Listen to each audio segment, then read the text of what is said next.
जीवन का मूल प्रश्न है कि आखिर मुझे डर क्यों लगता है।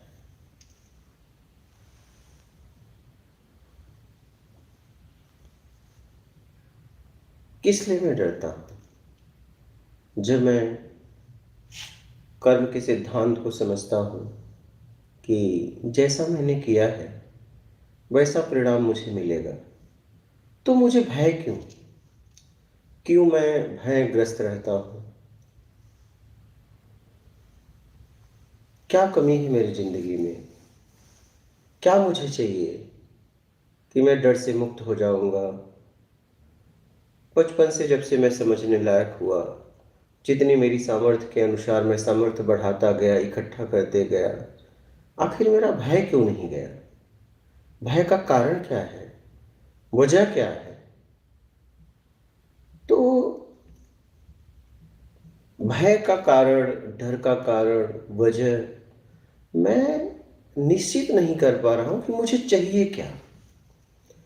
मुझे उद्देश्य का पता नहीं लग रहा है।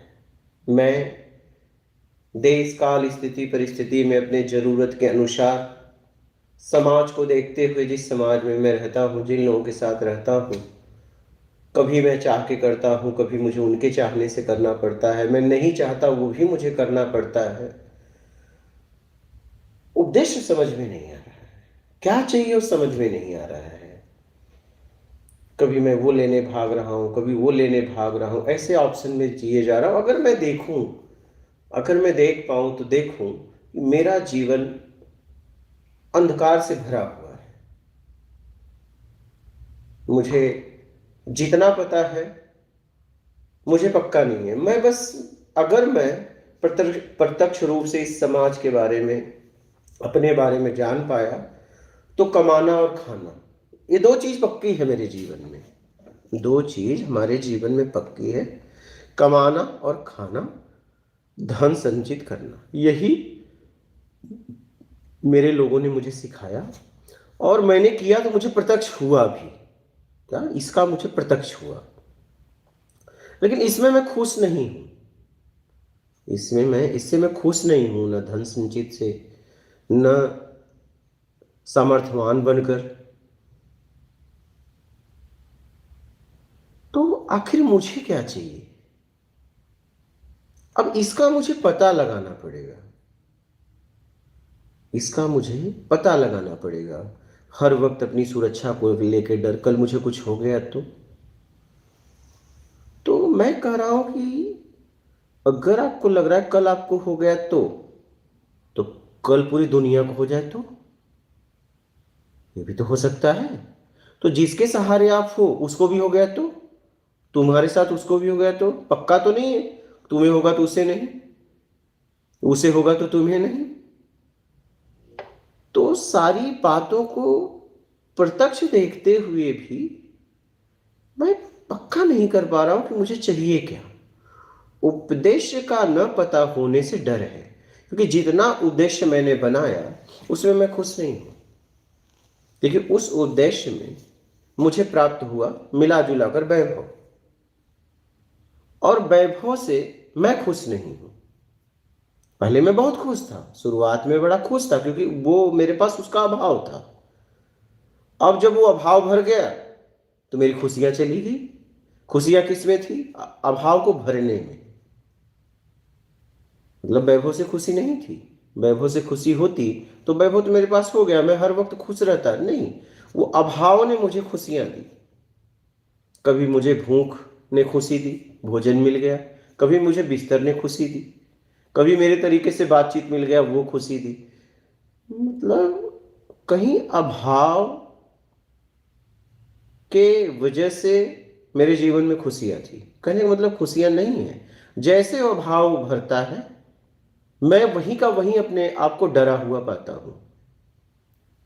दुखी, निराश, हताश, बेबस, मजबूर, लाचार, मेरी सारी समझ चली जाती है। क्या करूं समझ में नहीं आता। कौन देगा इसका जवाब? किसके पास है इसका जवाब?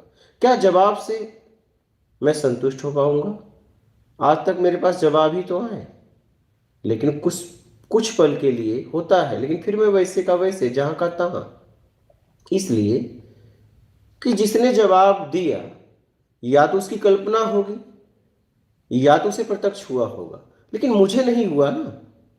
वो जवाब मुझे कुछ पल के लिए सांत्वना देते हैं, लेकिन फिर क्या होता है? फिर मैं जहां का तहां अपने आप को कुछ दिनों के बाद पाता हूं, मैं वहीं पाता हूं, फिर मुझे कोई मिल जाता है। ऐसे ही मेरा जीवन मेरे हाथ से चला जा रहा है और मुझे समझ में नहीं आ रहा मैं क्या करूं। अब स्थिति ये धीरे धीरे आ रही है कि अब क्या करूं, ये चिंता छोड़ के अब शरीर की सुरक्षा करनी है, क्योंकि शरीर बुढ़ापा में जा रहा है, रोगग्रस्त होने वाला हूं। अब मुझे शरीर का ख्याल रखना पड़ रहा है, कहीं शरीर में अनेक बीमारियां ना हो जाए, जवानी में उत्तर मिले नहीं। तो बात अगर देखा जाए तो समझ में नहीं आ रही है। मेरा जीवन अंधविश्वास से भरा हुआ है। अब मुझे क्या करना पड़ेगा इस डर को निकालने के लिए? इस डर को निकालने के लिए क्या करना पड़ेगा? तो मुझे समझना पड़ेगा कि इस संसार में कहां तक मेरी पकड़ है और क्या मैं कर सकता हूं, क्या मुझसे हो सकता है। मैं सुख के चक्कर में अब नहीं भागूंगा, मैं अभाव को भी नहीं खत्म करूंगा, क्योंकि अभाव को खत्म करके मैंने देख लिया, कुभाव को खत्म करने के लिए करके मैंने देख लिया। अब मुझे यह समझना है कि अभाव भी छोड़ो, कुभाव भी छोड़ो, क्योंकि जिसे मैं अभाव समझ रहा हूं, जिसे मैं कुभाव समझ रहा हूं, वो ना अभाव है ना कुभाव है। क्योंकि अभाव मैंने समझा भरा, फिर मैं वहीं का वहीं पाया, भरते वक्त मुझे सुख मिला। इसका मतलब अभाव मेरा एक भ्रम है। अभाव अभाव सिर्फ शरीर का था, शरीर की जरूरतों का, उसे मैंने अपना अभाव समझ लिया। मेरा अभाव कुछ और है।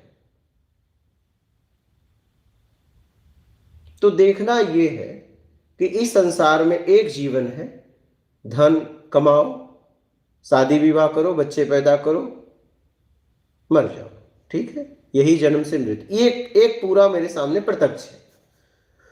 फिर क्या?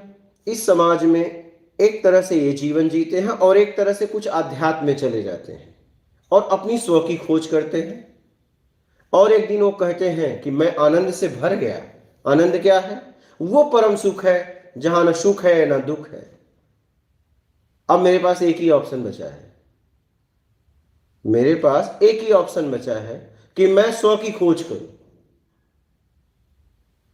अब स्व की खोज कैसे करूं?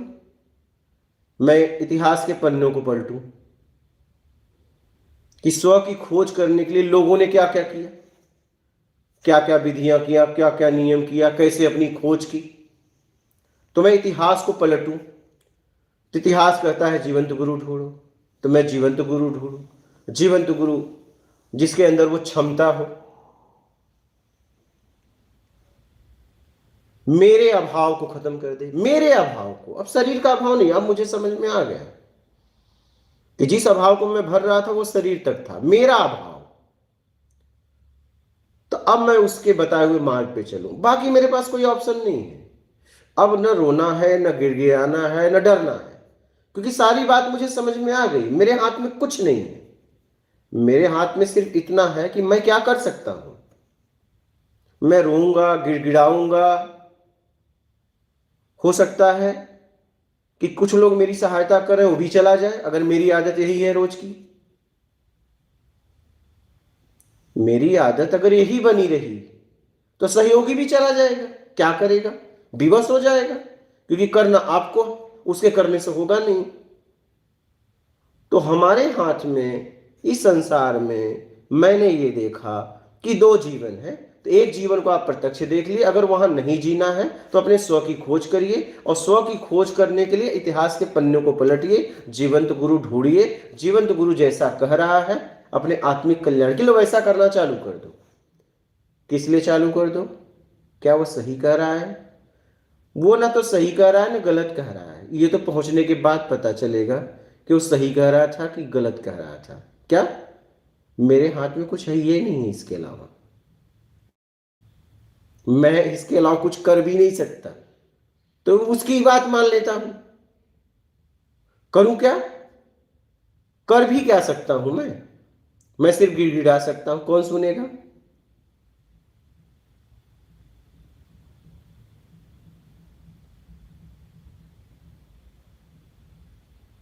भाई मैं रो रहा हूं, कब तक कोई चुप कराएगा? पूछेगा क्या तुम्हें चाहिए, तुम कहो कुछ नहीं मैं ऐसे ही रो रहा हूं, तो कब तक तुम्हारे पास वो बैठेगा? उसकी भी तो जीवन है। कम से कम इतनी तो मानवता, कम से कम तुम्हारे आंसू पोंछने के लिए बैठा।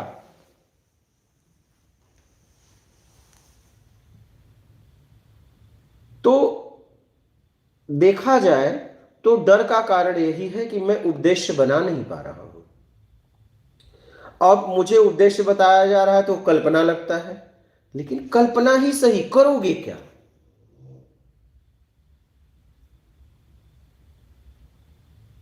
कर भी क्या सकते हो?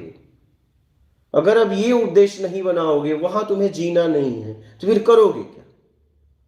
तो इससे अच्छा भैया 100 की खोज ही करते हैं, इसी के सहारे जी लेते हैं। कम से कम अपने लिए तो चले। इतनी बात तो समझ में आ रही है कि हाँ मेरी खोज करनी है, अब मुझे आनंद में होना है। आनंद का मुझे अता पता नहीं है, कोई अता पता नहीं है, लेकिन इतना मालूम है कि सुख दुख से परे है, जहां न सुख है ना दुख है। शब्दों के द्वारा मुझे पता है, सही भी हो सकता है, गलत भी हो सकता है, मुझे नहीं पता है।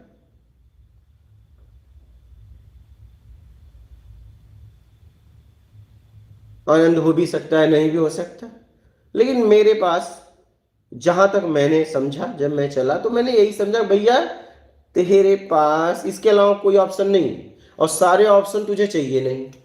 तो एक काम कर, यही अपना ले और इसी के सहारे जिंदगी जी। बात खत्म कर। जीना तो पड़ेगा, क्योंकि इतनी भी समझ आ गई कि तू मर भी नहीं सकता, क्योंकि ये भी एक अपराध है। और इतना तो बुजदिल भी नहीं है।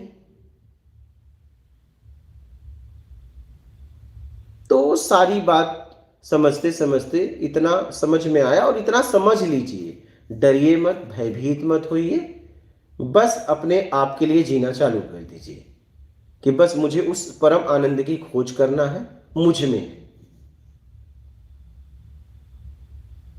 बस सीधा और साफ बात। डरने से कुछ होगा नहीं, गिड़गिड़ाने से कुछ होगा नहीं, और हमारे पास कोई ऑप्शन वगैरह भी नहीं है, हमारी कोई सुनने वाला भी नहीं है। तो सीधा सीधा रास्ता पकड़ के और निकल लो। अब कोई प्रश्न आया हो तो यही है।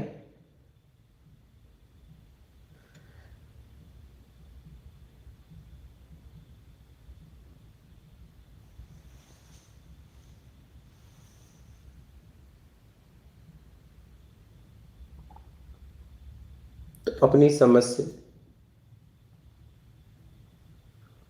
डर को निकालो। डरने की कोई आवश्यकता नहीं।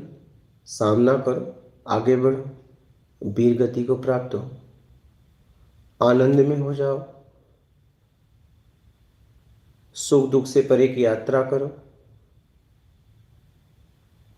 राग द्वेष मोह आसक्ति इच्छा अपेक्षा मेरा कर्ता के भाव से मुक्त हो। कभी कभी डर का कारण मोह भी होता है, चाहे वो अपने शरीर से ही क्यों ना मोह मोह मोह होता है। बाहरी शरीर से भी होता है तो अपने शरीर से भी हो जाता है। तो अपने शरीर को सुरक्षित रखने का मोह हो जाता है, कुछ हो गया तो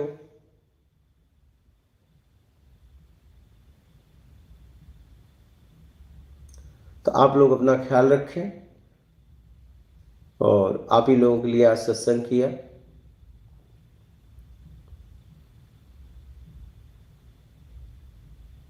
रात भी हो गई थी, मैंने कहा चलिए जितने लोग देख पाए, हो सकता है कुछ लोग इंतजार कर रहे हों। यहाँ भी सत्संग ही चल रहा था, लेकिन उसकी रिकॉर्डिंग, कुछ सत्संग की रिकॉर्डिंग नहीं हो पाती है।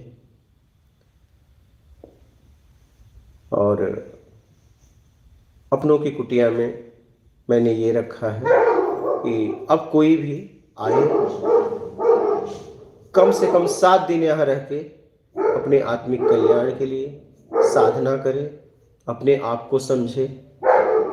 1-2 दिन के लिए कतई ना आए, दर्शन के लिए कतई ना आए, क्योंकि दर्शन करने से कुछ नहीं होगा।